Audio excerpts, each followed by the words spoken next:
सातगाव पठार भागात जोरदारपणे मुसळधार पाऊस झाल्यामुळे वेळ नदीला पूर आला. पेठ येथील स्मशानभूमी पाण्याखाली गेल्याचे समोर दिसत आहे. साधारण रविवारी सायंकाळपासून पावसाला जोर होता आणि सोमवारी सकाळी जोरदार पाऊस सुरू झाल्यामुळे वेळ नदी दुथडी भरून वाहत आहे.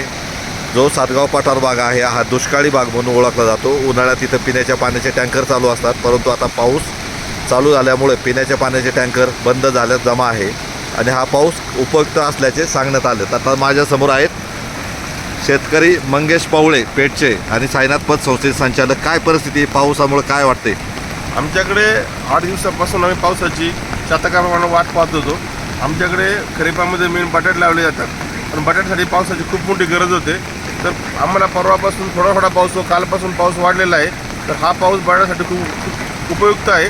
थोडे 4 दिवस वापसा कंडिशनला वेळ लागेल, परंतु ह्या पावसामुळे आमच्या बटाटा पीक आता 100% निघेल. आता आम्हाला विहिरी आणि आमच्या बोरवेल पाणी तुरुंब भरलेले आहेत. तर पहा, म्हणजे त्यांनी सांगितलं हा पाऊस अत्यंत समाधानकारक आहे आणि झालेला पावसामुळे बटाटा लागवडीला एक 4-8 दिवसात वेग येईल सर्व वापसा झाल्याच्या नंतर. कारण पाऊस उशिरा झाल्यामुळे बटाटा लागवड लेट झाली होती आणि विहिरीला पाणी नव्हतं, परंतु आता पाऊस झाल्यामुळे वापसा होण्याची वाट आता शेतकरी पाहणार आहेत. काय नाव तुमचं? बाळासाहेब रागमाले.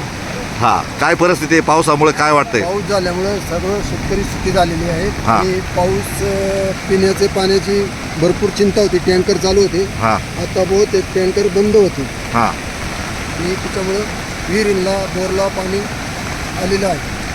म्हणजे विहिरीला बोरला पाणी आलेलं आहे आणि शेतीचा प्रश्न पिण्याच्या पाण्यासह सुटला आहे असं म्हटलं तरी चालेल. कारण सातगाव पठार हा दुष्काळी भाग आहे. साधारण डिसेंबर नंतर इथं पिण्याच्या पाण्याचे टँकर चालू होतात आणि शेती कोरडवाहू राहते.